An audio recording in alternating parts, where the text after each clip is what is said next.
Ruhuna salavat hədiyyə eləyər.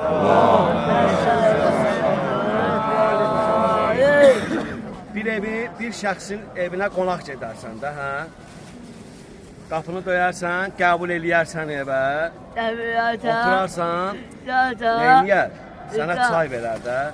Gəlmirsən İmam Rızanın ziyarətinə, imamın ehsanından, çayından da inşallah içəcəksən. İndi gedək İmam Rıza əleyhissalamın ehsan süfrəsindən, o çaydan nuş eləyək inşallah.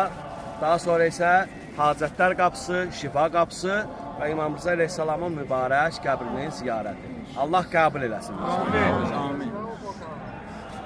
Bu çayın qiyməti bilirsiniz neçədir?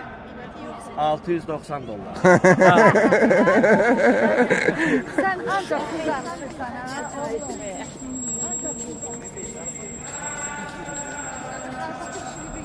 Bəli. Çaydan baca.